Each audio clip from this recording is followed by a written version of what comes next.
Your seatbelt is going to be a bumpy ride. Chrissie is hilarious. Chrissie, have you ever heard of the comedian Basha K. Ali? No, that sounds like something you yell at before you blow up a plane.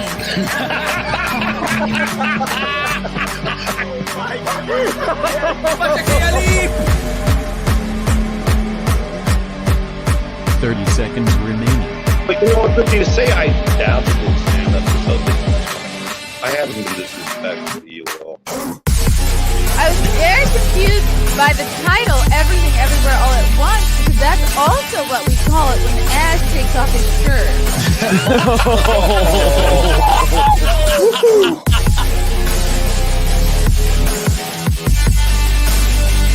I shouldn't be up here. I should be in school on the other side of the ocean. Hello, boys and girls. Welcome to another episode of the Chrissie Mayr podcast. We are on iTunes, YouTube, Spotify, SoundCloud, Rumble, Rockfin. We're everywhere. You can't avoid us. Please subscribe to this podcast. By the way, if you are listening on YouTube, subscribe, like, share, all of those things. I got a couple of quick dates to pitch to you guys. Comedy dates. Guys, remember comedy? Remember jokes? And not just the ones we tell on Newsmax that piss off Keith Olbermann. I'll be in Morris Plains, New Jersey at Tiff's Ale House Saturday, July 8th. Get your tickets now. Keanu Thompson will be opening for me. This show in Richmond is going to be rescheduled. Actually, the Sandman Comedy Club is shutting down in 2 weeks. I just got a call the other day. Very shocked that this show is going to have to be rescheduled. I'll have to find another venue in Richmond. So if you got tickets to this show, I am so sorry. This is crazy and unexpected. But then I'll be in Anime Matsuri in Houston, Texas, August 10th through the 13th. Simpcast will have a panel and a booth at this convention. Come hang out and come see me headline that same weekend in Houston at the Secret Group, Friday, August 11th. Get your tickets now, ChrissieMayr.com.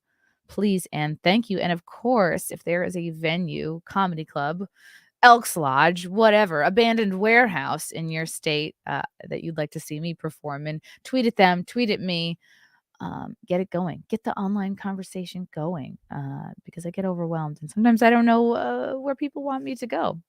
So yeah, awesome. Okay. I'm very, very, very excited to have on today. He's a very opinionated, sort of contrarian-minded commentator. He is the host of a podcast called The Death of Journalism. Very excited to welcome to the show, John Ziegler. Hello, John. Hey, Chrissie, how are you?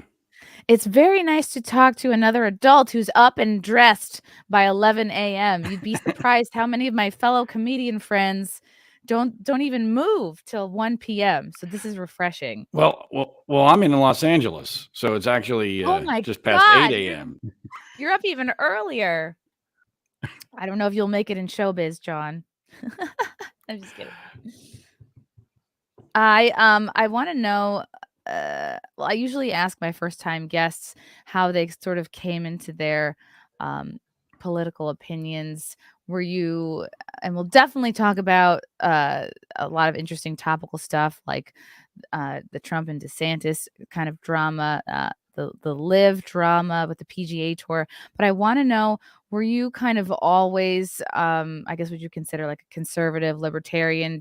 Were you raised with certain beliefs? Because I always like to talk to people to see if they had a moment. For a lot of folks, it was over the pandemic or it was Trump that kind of turned them to the light, so to speak.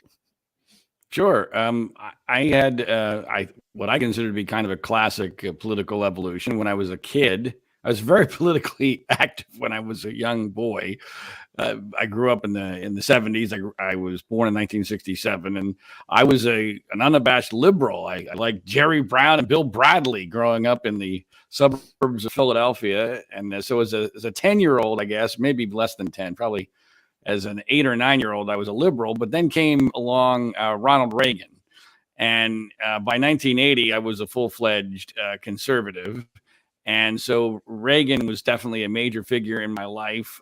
My mother was a big Reagan fan, so I think that was probably what brought me into that world. But ever since Ronald Reagan's election in 1980. I've been very conservative, probably trending more libertarian as I got older.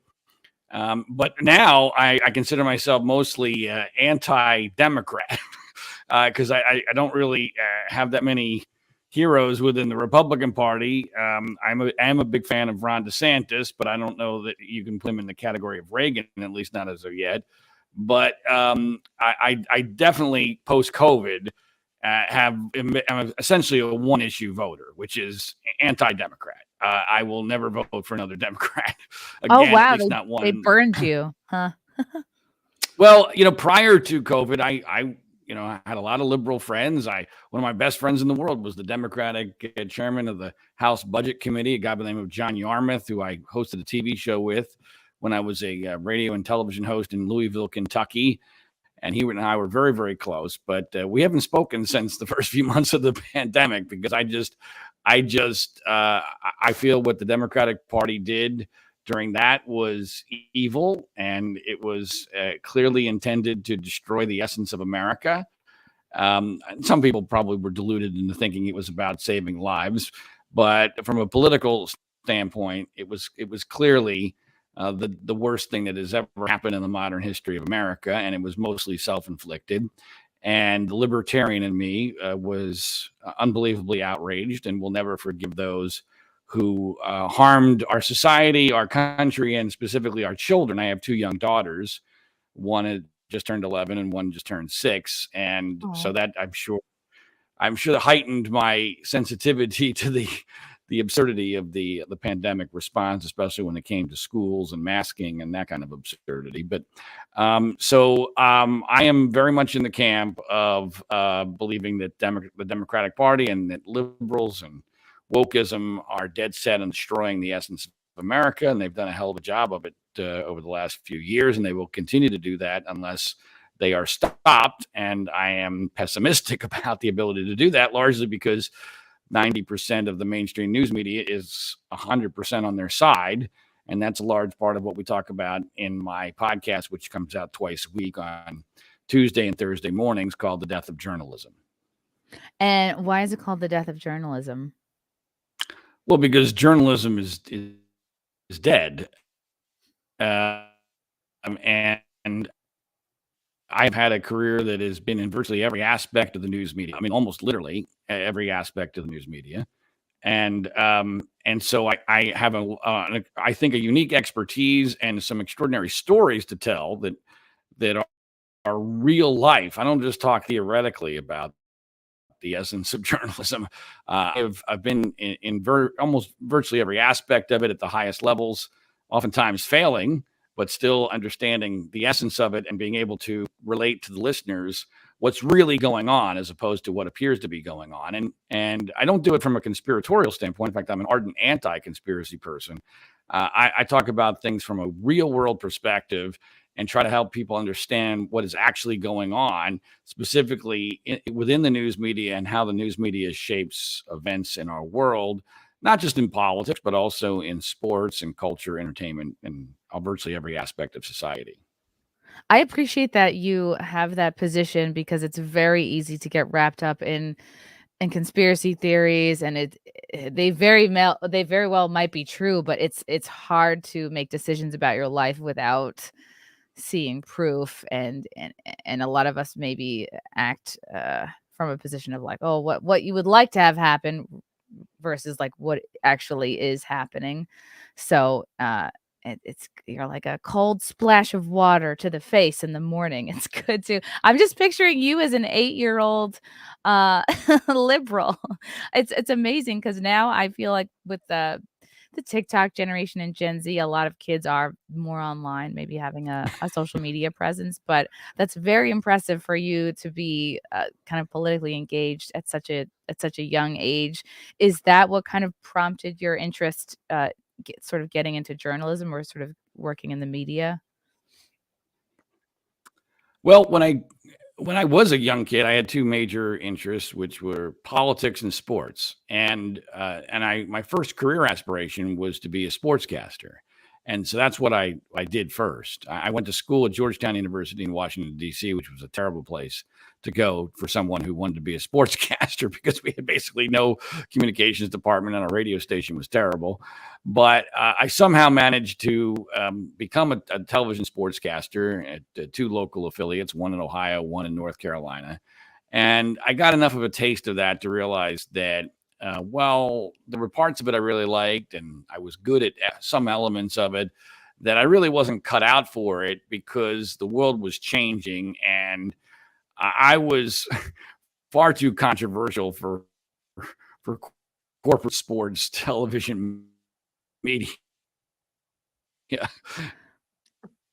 and so I just try to use contrarian, controversial nature. My admission, I went from television. Limbaugh had become a big deal, and local radio stations around the country were realizing that talk radio was something that had some financial benefits to it if it was done properly. So I did conservative talk radio in several different markets before eventually ending up here in Los Angeles, where I was a radio talk show host at KFI, which at the time was the number one radio talk show, radio talk station in the country as far as overall listenership. Wow. And then I realized that the way talk radio was going, that I really wasn't even cut out for that either, because that was becoming completely corporate and really just forcing you to whore yourself out and say things you don't really believe and make sure you don't offend your audience and do commercials for things you don't really believe in. And and basically just feed the monster. And so I saw where that was going. And then I went into a whole bunch of other things, including documentary films. And I did some political polling analysis. And I've written a couple of books. And I have, obviously done a couple different podcasts. I've gotten into some investigative journalism, but we'll check out when they get the chance. Is called With the Benefit of Hindsight, which is an extraordinary piece of journalism that revisits the entire Penn State, Joe Paterno, Jerry Sandusky, Liz Habib, who was a Fox television sports anchor here in Los Angeles, and with whom I worked many, many years ago at the NBC affiliate in Ohio. And that is an extraordinary journey. It's the most amazing true crime story that's never been told properly in the mainstream news media. It will blow your mind. Make sure that if you get involved in it, that you have a lot of time, because people who get addicted to it often are not able to become unaddicted, and you'll end up spending 80 hours of your life on it or something close to that. But it's a heck of a ride, and it will teach you pretty much everything you need to know about the nature of our news media, our world. And by the way, it will also educate people. And this is, Chrissie, I think one of the more interesting things I found via the With the Benefit of Hindsight podcast. Through that story, people get a much better understanding of what really happened during COVID. And that doesn't sound to make, doesn't seem to make sense. Right. But you wonder stories, they're actually similar, where moral panic hit the news media, nonsensical narratives in a way that invests them in a fairy tale, and then they can't let go of the fairy tale. And then one injustice because it's too big. The lie is too big to fail. And that's what happened with our podcast, With the Benefit of Hindsight. And that's what happened with COVID. And in fact, in a reverse fashion, the way that I now get into that story, the Penn State, Joe Paterno, Jerry Sandusky story with a lot of people, that it seems to be far more effective than anything else that I found over the 11 years that I've been investigating that case, is to simply say to people, well, you know what happened with COVID? Well, this is what happened when it came to a completely different story. And people are able to get it much more easily. It's a very recent example that everybody can identify. Well, that's so interesting that you were saying that you felt like you were too controversial for sports broadcasting and then also for talk radio. Is it like what you said, where you felt like, okay, to stay in this business, I kind of have to become a shill? Or did you have like spicy takes that you would sort of get into and your bosses would say like, no, we're actually not talking about that, or stay away from these topics?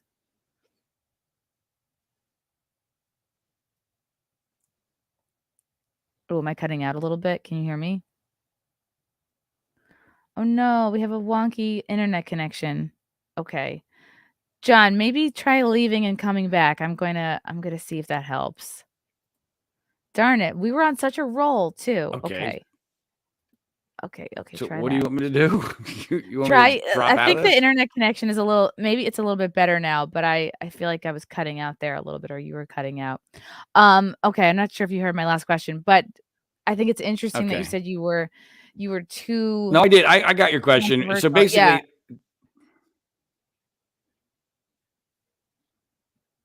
I wouldn't say that I was too controversial for talk radio. I wasn't controllable enough for talk radio.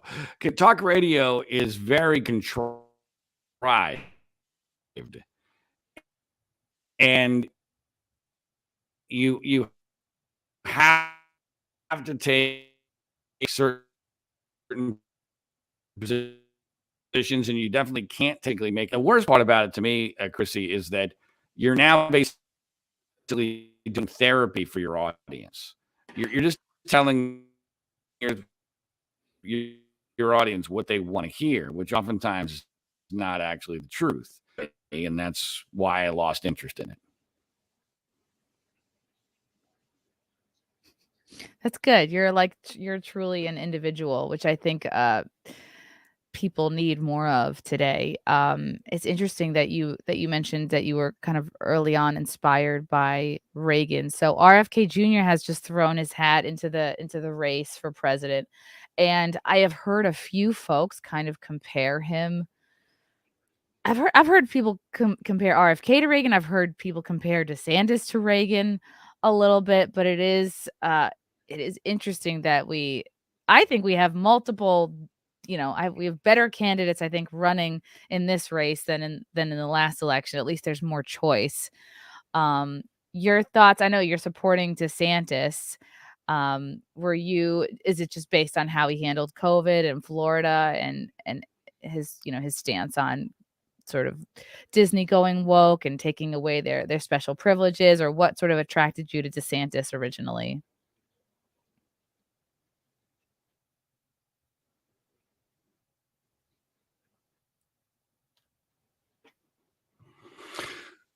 Well, to alleviate that, but I don't know what's going on technically. But I'm having a difficult time under hearing all your question. But I got you were asking me about Ron DeSantis, and for me, as I've already implied with regard to my current political views, I'm all about the COVID response. And nobody, in my opinion, at a very high level, handled COVID better than Ron DeSantis. I believe he handled COVID much, much, much better than Donald Trump did. And I think that Donald Trump actually made Ron DeSantis's challenge far greater than it needed to be. And that while DeSantis was not perfect, nobody is, that he figured it out very, very quickly what was actually going on. He changed course. He corrected his mistakes. And I think here's the most important part that I don't think he gets nearly enough credit for. I live here in California. Obviously, I'm a moron, or king / governor Gavin Newsom. I truly believe that if it was not for Ron DeSantis and Florida, that if Ron DeSantis and Florida had handled COVID like most of the other states did, I truly believe that we would still be under major COVID restrictions today. I believe that my kids would still be masking in school. I believe that we probably still have routine school closures whenever 3 kids tested positive for COVID. I think that Florida single-handedly made it impossible for the blue states to continue down the path that they were on. And Ron DeSantis and Florida deserve a massive amount of credit for that. Do they deserve all of it? No. I mean, South Dakota didn't shut down. Georgia opened up first, but Florida really was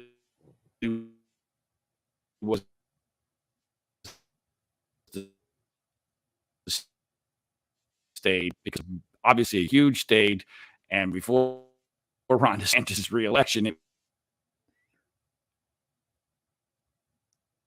Okay, John, you're cutting out a little bit. I'm gonna see if you can out of the you quagmire, oh, and without Yes. Sorry, you're cutting out a little bit for me. Could you try leaving and then coming back, or just I think maybe you need to check your internet connection there. I think we're getting some people in the chat that are having a hard time hearing you. It's maybe leave the thing the broadcast, come back, and just we'll see if it's a little better. But I think there's a little bit of a connection issue. Okay, all right. John's gonna see what's going on and come back. I think he was making a lot of great points. I just couldn't hear them. Bad bad latency. He has to shut down his torrent. See, you guys are so smart. You're like, I don't know what I would do without the chat. But yeah, he sounded fine in our little pre-chat, and then it just started to go haywire. But by the way, John has a podcast called The Death of Journalism. And you can follow him on Twitter at Zigman Freud, ZIGMANFREUD. Let's see if the connection's a little bit better. Hello, John. I have no idea if it is or it isn't, but I'm here, and You sound amazing. Something happened. A miracle occurred, and now you sound perfect. Okay. Okay. All right. People Well, in I the chat were apologize saying for what it was your torrents. I don't know what that means, though. I don't know what torrent is. Okay. So. Okay, good. Okay, I want to know. It sounded what I got from what you were saying is that you really appreciated and respected the way that DeSantis handled COVID, and that our country would be maybe a lot more locked down, maybe a lot more, the mandates might even still be in place today had Ron not done what he did in Florida.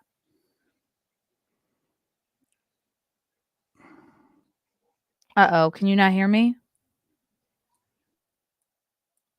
John! Can you hear me at all, John? Oh, boy. We seem to be having the same problems. I'm not seeing any issues. Can you hear? Oh, my God. We're like boomers now. This is like a boomer Zoom call. So can you hear me, John? Because you sounded okay, and now you're cutting a little bit. Let's see. I can hear you, but it seems like we're breaking up a bit here. Okay. Well, shoot. Can you close any tabs? I know that helps sometimes. All right, let me see. I have one tab open here. Just one tab? Okay, shoot. Maybe. Okay. I think we might have to reschedule. I'm hearing you fine, right? I'm hearing you fine. I'm hearing you. Okay. I'm hearing you fine right now. Okay. Okay, I don't know what is happening here. Okay, let's try it one more time. Okay. Test. It's a little patchy, I guess. You seem fine right now, Chrissie. I'm fine now. All right, maybe I'll just won't move. I will be still. John's side is a little glitchy, says the chat. Okay, we'll try it one more time. We were talking about DeSantis. He handled COVID like a boss, and you feel like that leadership really directed the course for the whole country.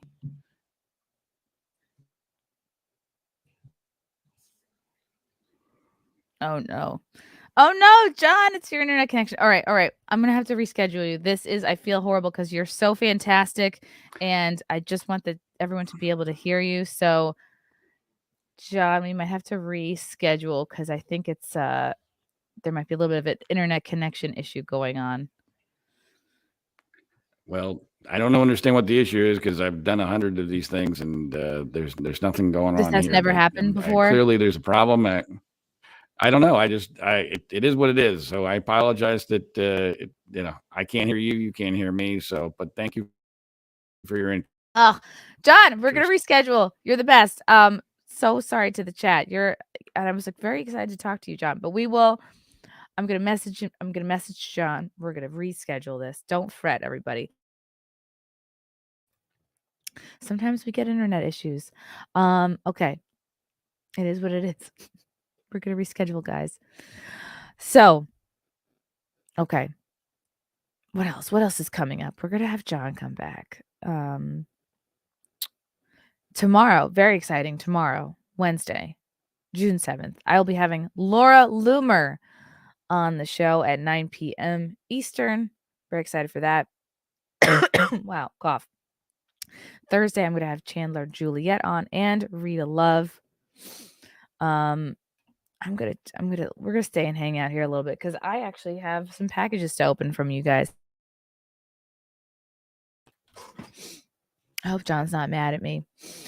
I really tried. I really did try. I feel like I gave it a lot of chances, but you know what? Like I haven't.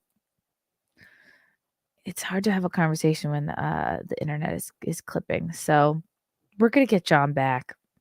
We're gonna do it, guys. We're gonna get him back. Don't you fret. Okay. We're gonna change the thumbnail. Hold, please. Dun, dun, dun, dun, dun, dun, dun. Okay. Wow. Sorry for coughing.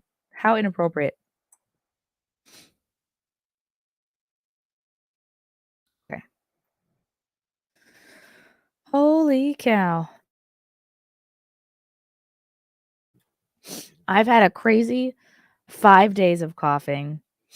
I started to feel icky like last Wednesday. And it has, I've had a crazy cough. Matthew Hammond, oh my God. Okay. This I will definitely remember to ask John because we were going to talk about the whole PGA LIV drama, but his internet was wonky. What does John know about the PGA Tour and LIV merger? Is this a way that the Saudis can get out of funding LIV or do they get ownership in PGA Tour? Again, great question. I wish his internet was good enough so that I could ask it to him, but we're going to have to do this again. Don't worry, Matthew. YouTube will save your super chat. So the next time I have him, I will be able to ask. Okay. What's up, y'all? How is everybody? I think we're going on, what is this, day 5, day 6 of people being triggered by chicken jokes. I wake up, I check Twitter, I see if people are upset still about my fried chicken joke, and sure enough, they are.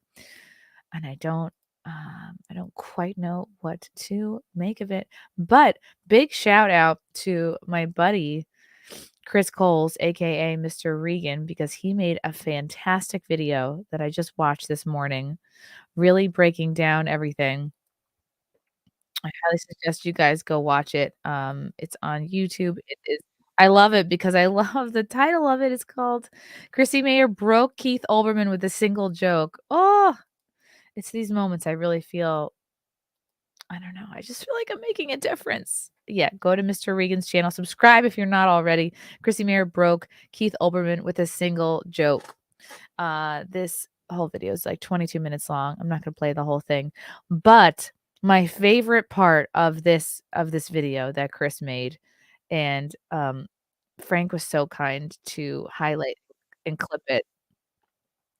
I think this is the most important takeaway from Chris's video. And I will play this little snippet here. The left has feminized American culture. Feminists find everything that men do deeply offensive. And the reason primarily, I think, is because they don't understand it. If you make a joke about something, anything, to a dour feminist, you are not having a laugh. You're being offensive. We have let humorless, shrill lesbians like Keith Olbermann take over our culture, and we need to take it back.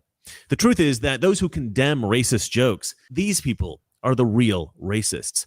If you protect a particular group from the barbs of comedy, then you must think that this group can't take it, that they're overly sensitive, that they're too delicate. Oh, that they're and I think too that weak. is far more racist than the person who's willing to actually tell the joke. Yes.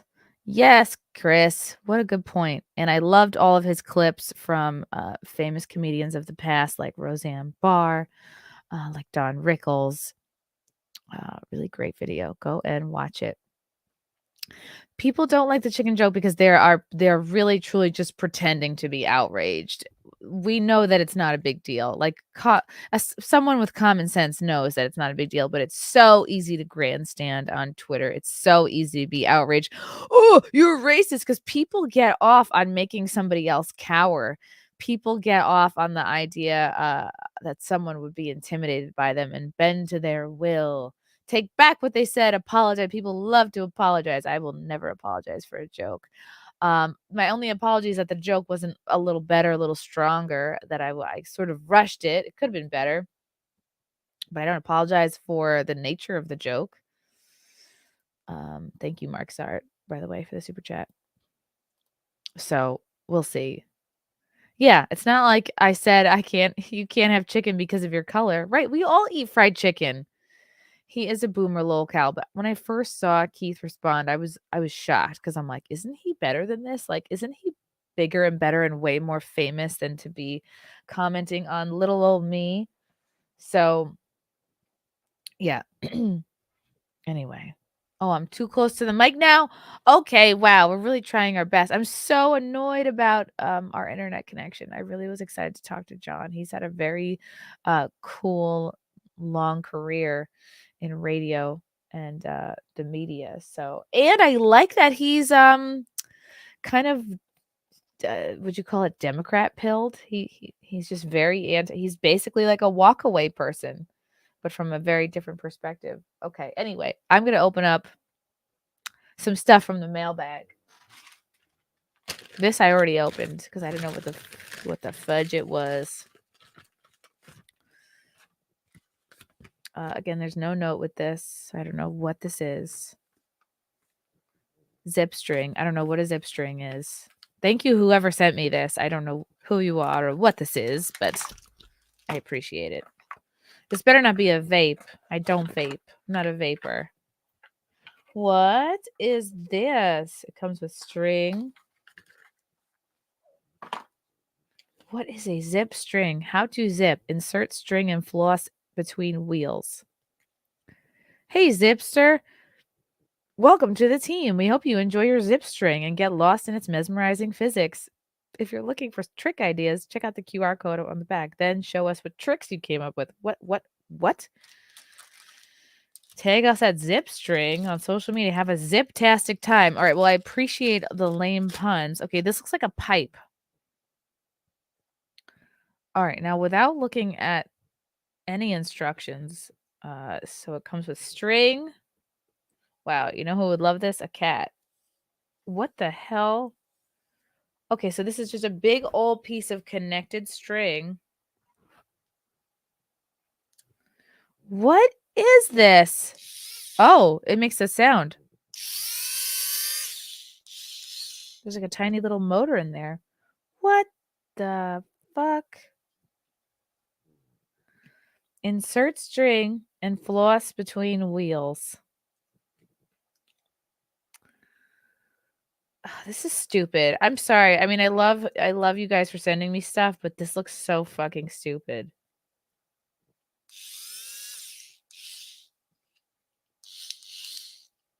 What is this?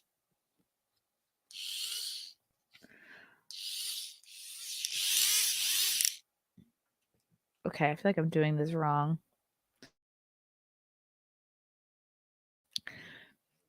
You have to feed the string into the mechanism and use it to play with a cat. The string is in the mechanism. It's zip string. Does anyone in the world, has anyone ever heard of a friggin' zip string? All right, fine. Maybe I will look at the QR code. I like when you guys send me stuff that's very confusing. I think that might have been on purpose. You're like, let's confuse Chrissy. Let's make her feel dumb. Okay, this is what. Oh, so you can fling it. You can like ricochet the string. What the fuck is this? You can do tricks with it. This is something you would give a kid that's on a timeout from their phone, I think. Look at this. Am I going to be tearing around in the backyard doing this? Probably, actually. What in the world? Okay, this looks insane. It's like a powered lasso. I feel like the person who's got a lot of ideas about the zip string is the one who gave it to me. This is so stupid. I'm sorry, but I don't understand it. What the fuck is this? It's a toy. Okay. All right. Okay. I'm going to need to look into this later. I don't think you guys want to watch me figuring this out. Or maybe you do. Maybe you have a sick sense of humor. That's really funny. What a funny thing to give somebody. Okay. What else is there? Now, this. Oh, haha. Okay. Never mind. This is something I ordered for myself. It's lingerie that I ordered for myself. Just kidding. Nobody sent that to me.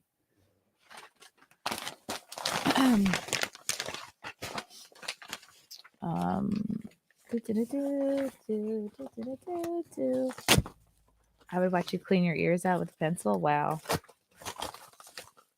Go catch that puppet. Outstandingly bad. What's this?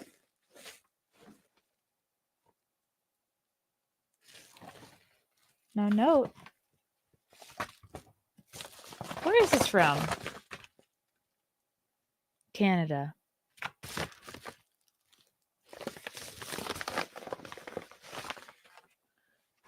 What is this? Is just a sweater from Canada? Oh my, wow. This is really sweet. Outdoor adventure from Newfoundland, Canada.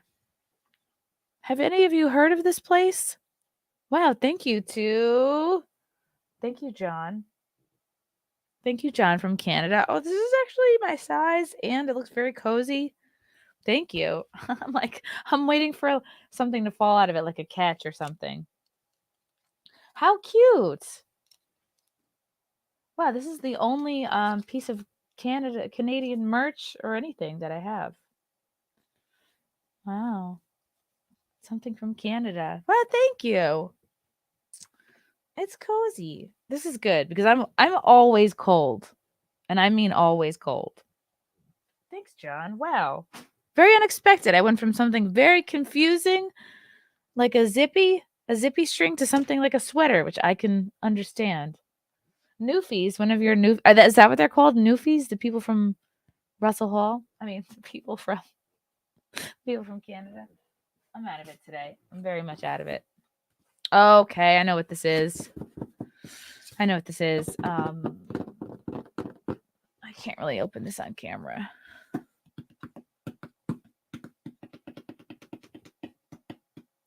Yeah, because I know what this is. And it's not something, it's for like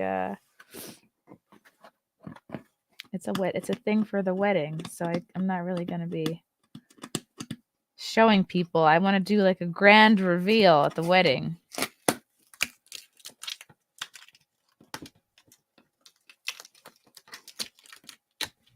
I know this is very superficial, but I think I'm back at my high school weight. That's right, everybody. Just being on the Keanu White Claw diet, it really works. And I ate a bunch yesterday. I ate like lamb chops. I ate like chicken. Okay, I feel like this is going to be a tease for you guys because I'm opening it and I can't show you what it is.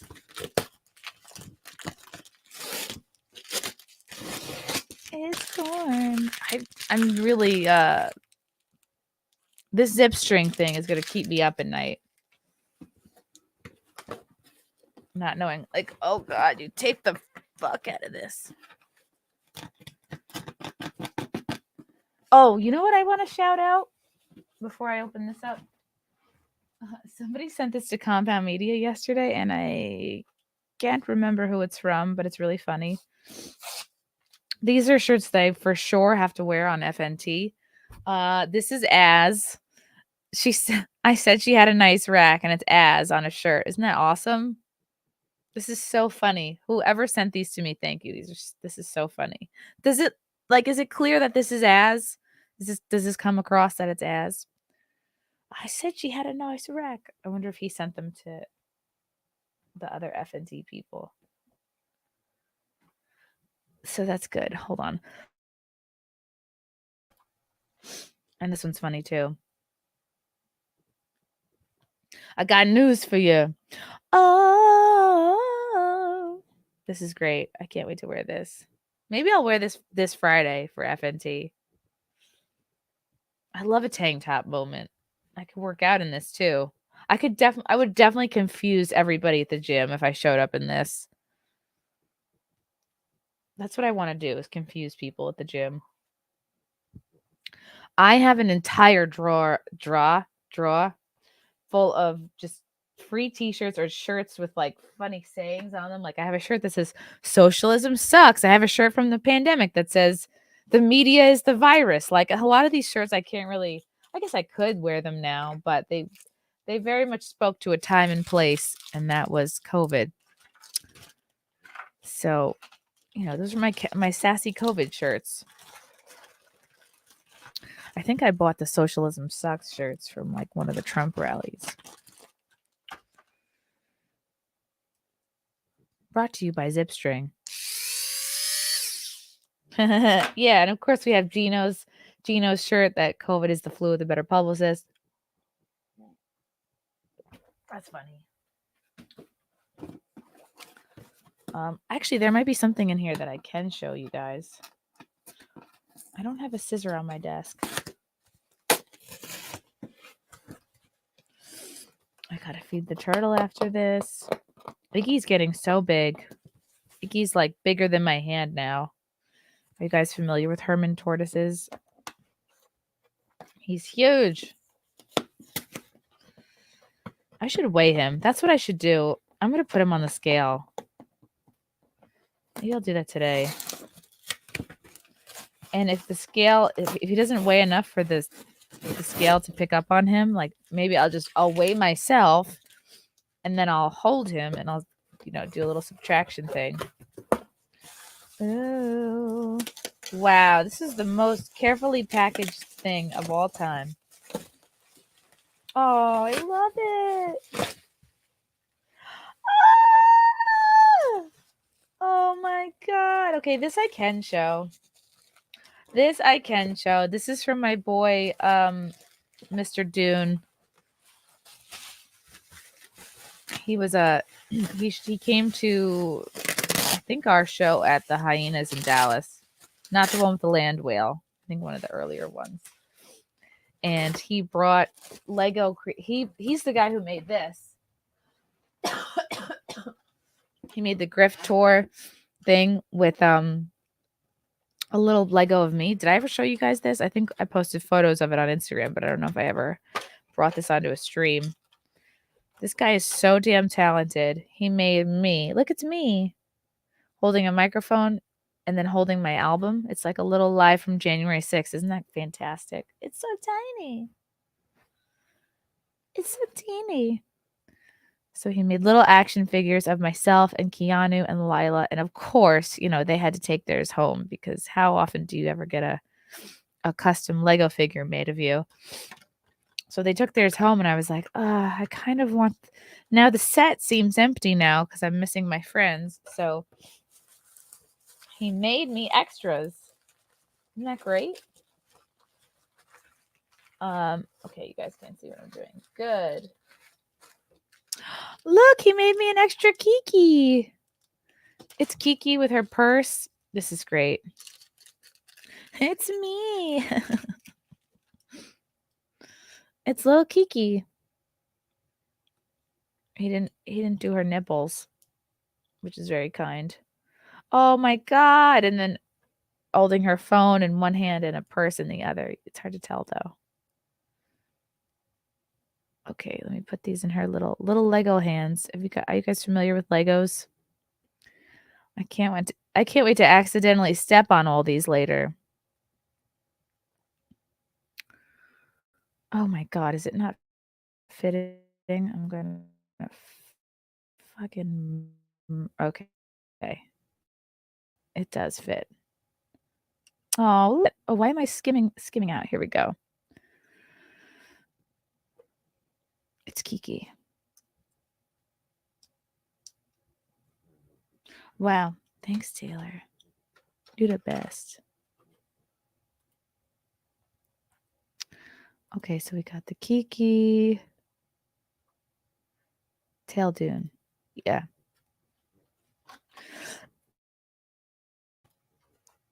Wow, sorry for coughing so much. I try to mute, but sometimes I can't make it. How much longer could this cough possibly last? Not, another couple days maybe? I don't know. I don't have to go to the hospital, do I? I think I'm fine. Hospitals are for gays. Okay, and here's the little Lila. No, I'm definitely not pregnant. But thank you. I think it's because I'm using a self-tanner that adds a gradual glow. This is Lila. It's Lila with a fork. And, it comes with a little dog. That's adorable. Wow. Thanks, T-Dune. You the man. Can she actually hold this dog? I don't know. Ah! This is so tiny and very losable. Okay. But yeah, they come on little stands like that. So now the set is complete. Wah, ha, ha, ha. The set is complete now. Amazing. Fantastic. Absolutely fantastic. God, there's so many multi-talented people in my orbit. Oh, look at this. Wow, we got extra parts here and some other things I can't show. Okay. Okay, and this is, oh my God, he made one of these for Frank. I love this. Look at this for Frank. It says pink file cabinet. He made you a filing cabinet. Oh, look at this. Look, Frank, he made you a filing cabinet. Isn't this awesome? Look, with real, oh my God, with real working drawers. Drawers. This is incredible. Wow, look at that. Look at that. This is like, look at the craftsmanship. Wow. Fancy drawers. Look, they really open. And unlike a real filing cabinet, they all can open at the same time. Look at that. Wow. Oops, there's a wheel missing. A wheel fell off. Yes, you could keep pills in here. Oh my God, look at this. Wow. And look, real little wheels. How cute is that? Oh, I'm just going to keep that right there. I love it. I love it. Wow. Thanks, T-Dune. You're the best. I don't deserve you.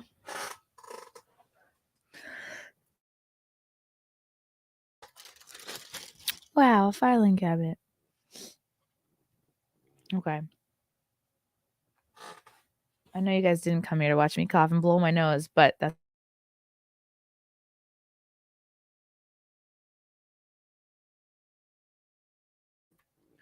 my mom used to do this thing where she would blow her nose and look right at me. She'd be like, and it's the funniest thing. I really miss that. Mark Stark, Keith Olbermann needs to have his meds increased. He lost his mind a long time ago. Yeah, I was trying to do the math on when Keith Olbermann lost his mind. I think it might have been sometime around 2007. Yeah. This is so cool. This is so cool. Wow, now I have I have a big gray filing cabinet. I have this filing cabinet. Wow. I feel like the luckiest girl. Someone's calling me from Hackensack. Let's see if this is something I can put on speaker.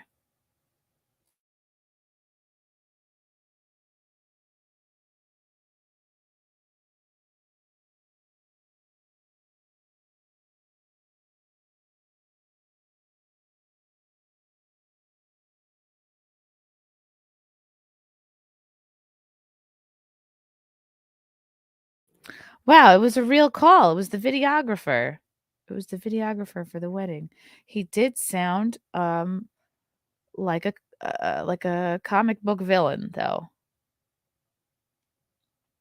So that's fun. He sounded a little Russian, which I don't hate. Can you cook something for Frank from the cookbook? The brandied peach pound cake is legit. Okay, so Matthew Hammond sent me a cookbook. Where did I put it? I think I put it.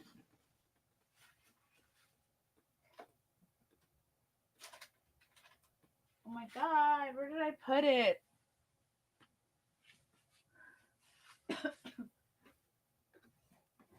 Okay. Okay, shout out to Matthew Hammonds who sent me the Very Vera cookbook. Thank you, Matthew. Now, this is like the second or third cookbook that I have received in about a year, which leads me to think that y'all are trying to give me subtle hints, which, wow, I don't really appreciate. It's almost like you're telling me I can't cook or I don't cook. That is the message that I'm getting. Look at this. Any idiot can make egg salad. You want me to make the brandied peach pound cake? So you have this book and you use it? Let's see. What page is the brandied peach pound cake? Okay. Wow, you can make. See, a lot of these things I do know how to make. A pound cake is just a cake that doesn't say no. Am I right? Am I right, ladies? Pound cakes. C pound. Peach. 169, 168. Okay. Desserts I can make. It's like food. It's food that is difficult for me. Oh, see, I think these are stupid. I think these types of cake are stupid and a waste of time and typically flavorless. A nut cake, again, this looks so stupid. Like, cakes are for fat people. What am I going to just have cakes around? Is that what wives do? Just make a cake and have it out? What if nobody eats it? Then I'm going to feel a way about it. Okay, Georgia brandied peach cake. There's no pictures here, so it's very hard for me to get on board with this when there's no preheat the oven. Okay, let's like 15 steps here. All right. For you, I will. I will try to cook something.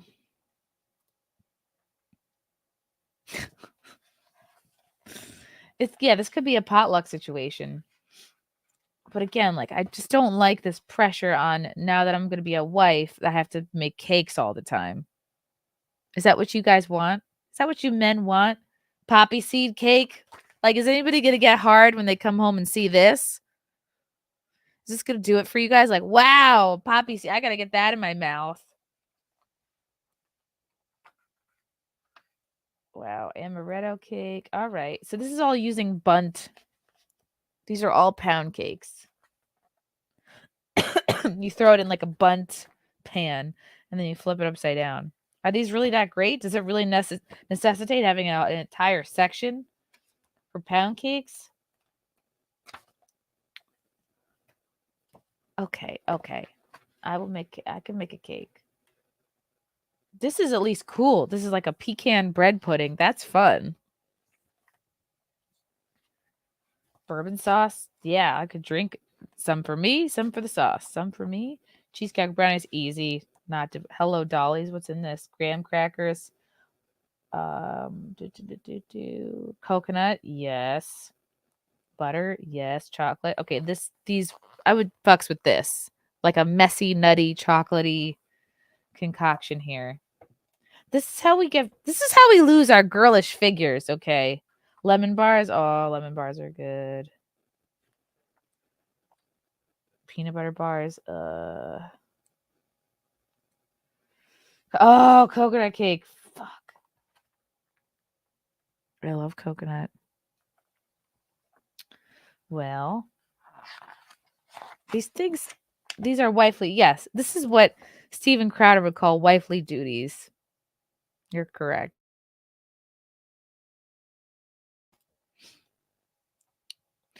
You know, I used to be very pro cake, Douglas. I was very pro dessert overall, but I have had to embark on a 1.5 year long fitness journey to fit into a wedding dress. So over that 1.5 years, I have sort of had to divorce myself from cakes and sweets and the like. But look at this carrot cake. I'd like a carrot cake. That's fun and different. I just don't like a boring, nondescript, like unremarkable cake. I enjoy, frosting, like frosting culture. I enjoy like doing the frosting and fun designs. But like if you have a cake in your house every week, someone will get fat. And is that what you want? Ooh, German chocolate cake. Oh boy. I am German. German chocolate cake. Step 1, preheat the oven. Step 2, deny the Holocaust. Got it. That's a joke. If anybody is listening from if Keith Olbermann sent you, just letting you know that's a joke. Oh, wow. Okay. Layer cakes. Oh, meatloaf. I love meatloaf. And I would do anything for meatloaf. Like, it's very unglamorous looking food. It looks kind of just like slop, but it's very comforting. Cake is for fat people. Thank you. I just needed one person to agree with me on that. Oh, you know what I would get into is pie culture, which Marshall's girlfriend Lindsay is like really good. She's made very fancy pies like this. I don't know how she does it.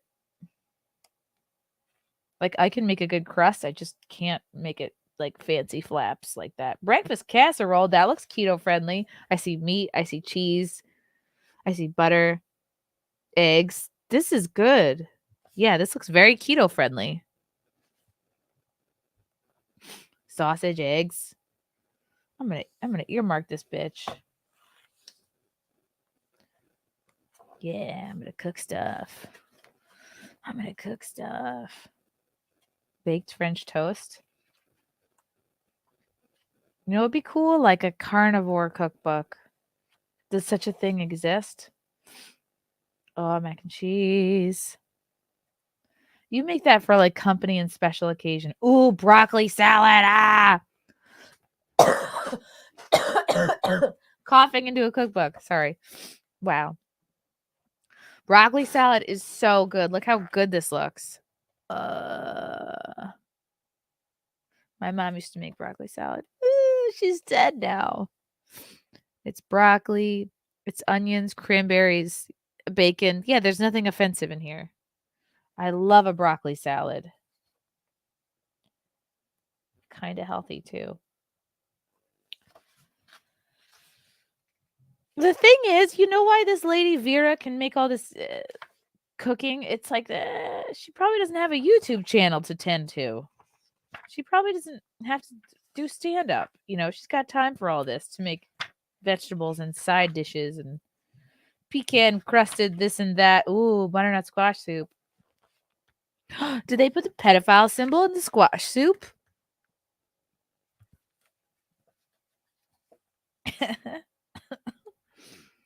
Ooh, oh, tomato basil soup. Now we're talking. Okay, this I fucks with this.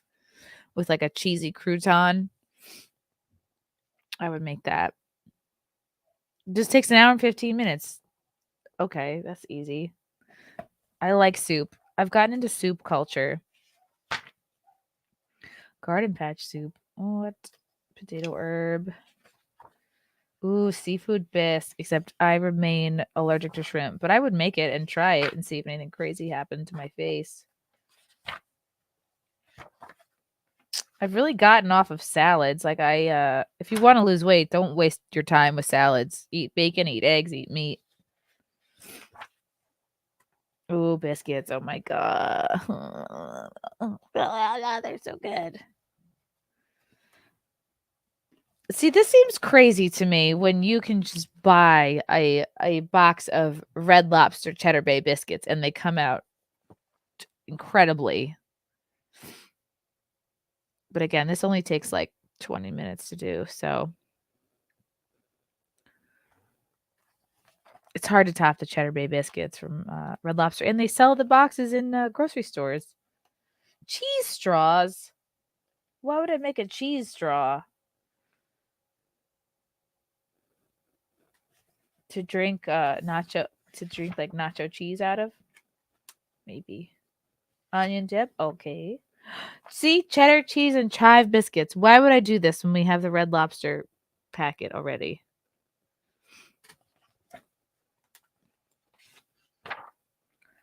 Pimento cheese. Okay. Nice. This is a good book. This is a really nice book, Matthew. Thank you. Hint taken.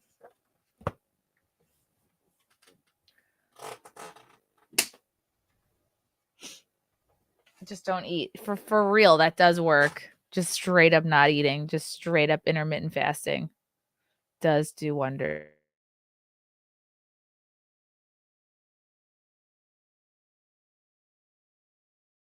I think I'm coming out of this cold. I think I'm coming out the other side of it. Put French toast in a bundt cake can. Okay, Marshall, it's hard to take your advice on anything when you pee in sinks. So there. Let's see if there are any carnivore cookbooks.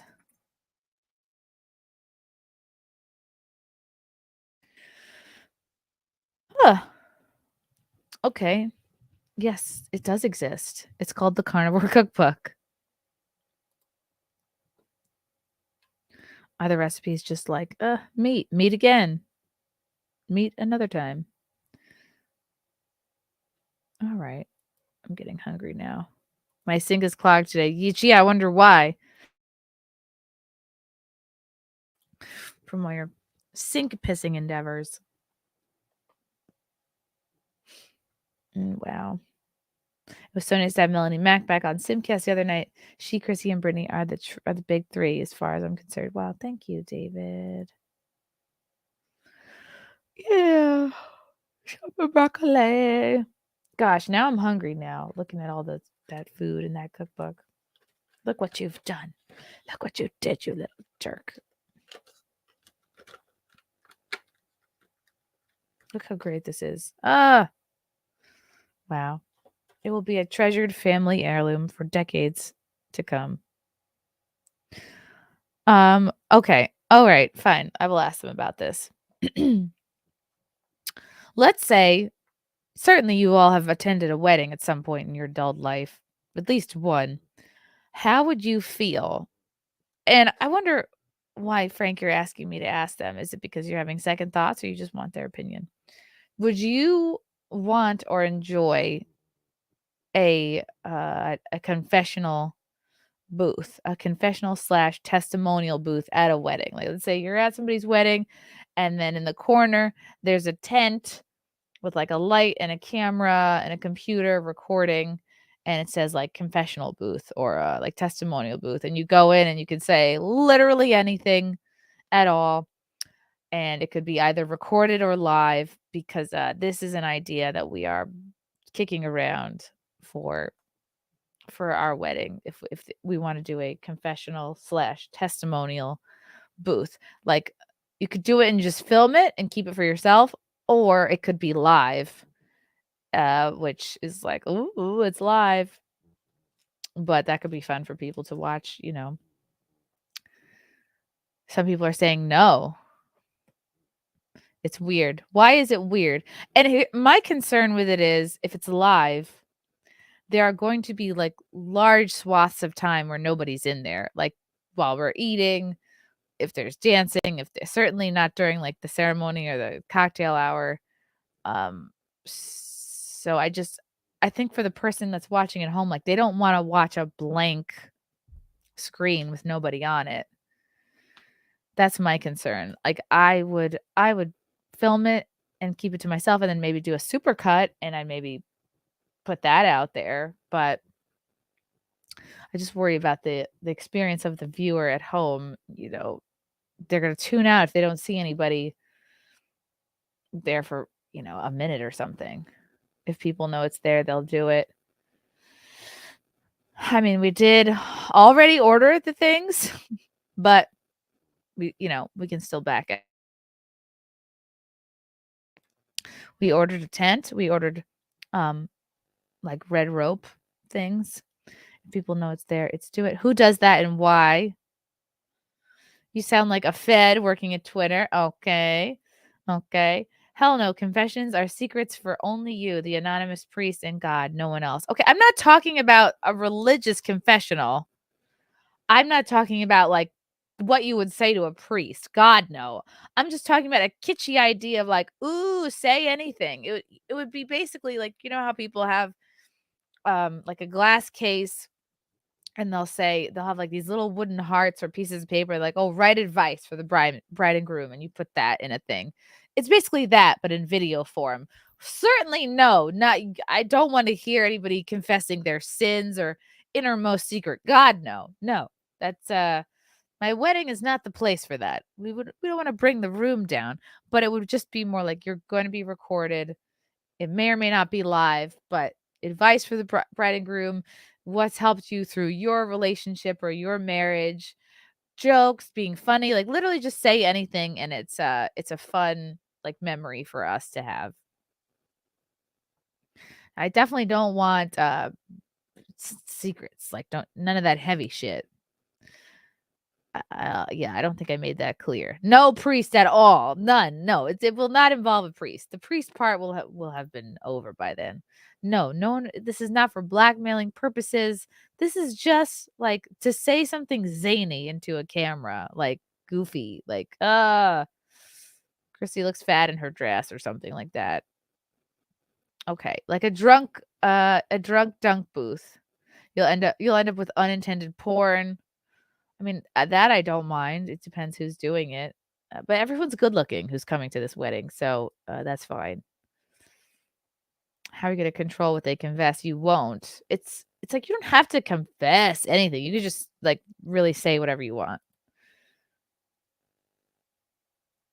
My tiny baby concern, I think about certain wedding guests that I go, okay, them at their absolute drunkest might say something untoward that if we were live, I might have a tiny concern about. No, everyone must start with Chrissy, forgive me for I've sinned. Oh God. Yeah, just a prompt to say something crazy. Exactly. It's a booze testimonial. Yeah, booze is a booze testimonial. It is like reality TV kind of. But people are gonna be drunk and you know what I think I don't really want? Like obviously my friends that are, you know, comedians and content creators who are all used to being on camera, that's fine. But I don't want like my cousins, my aunts and uncles going on there. Like it's almost like I kind of want to protect them from my world. I don't want my niece and nephew going on there. I don't want I definitely don't want my dad going on there. I just nobody in my family. I don't want them on the confessional booth. At least not live. To be honest, I had a best friend marry and ask for our best wishes to the couple, and it was so freaking cool for them and all of us to review. Oh, you mean like a video? Yeah, I would say maybe best wishes. Maybe we shouldn't call it a confessional booth. Walking and collecting everything in the middle of weird situations, posting it all on Twitter under the direction of classified. Cool. No, I don't get that. That's true. But just to me, I mean, I've now told everyone, but maybe private. I think I'm leaning towards private. Because again, we have nothing to fill the time. There could be 20, 30 minutes where nobody comes in there.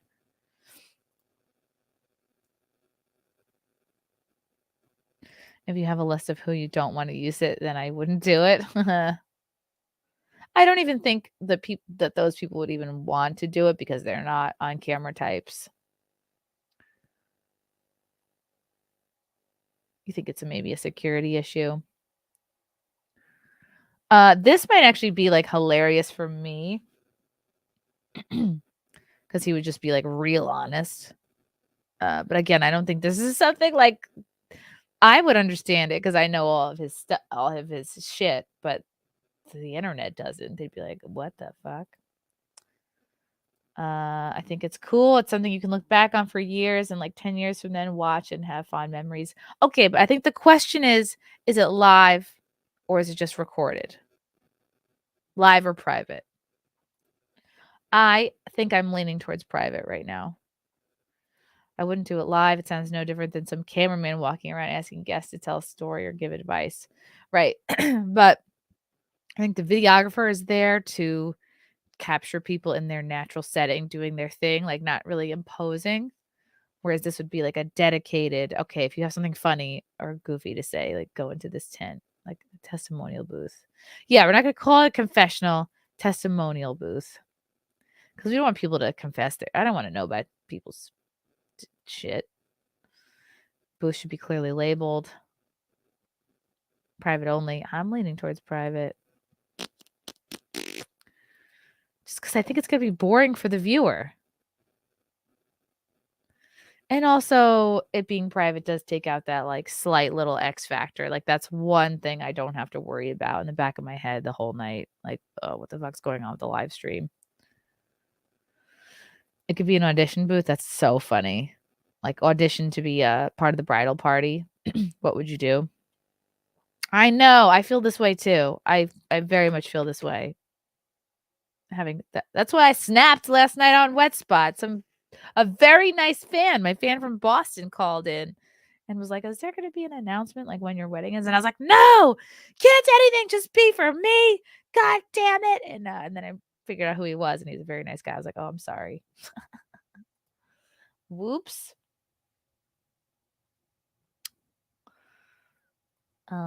Plus you'll hear music and YouTube will drop it because of the copyright. Yeah, I mean, I wouldn't be doing it to like make ad money.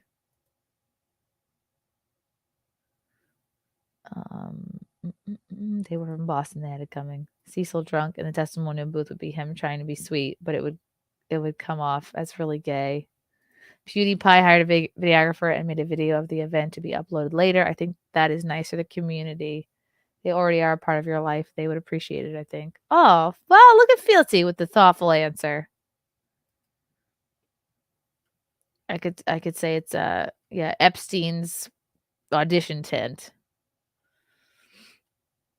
Okay. All right. Thank you for your responses, people. We will think about it. I am leaning towards private. Just because it's going to be unpredictable. There might not be anybody in there for an hour.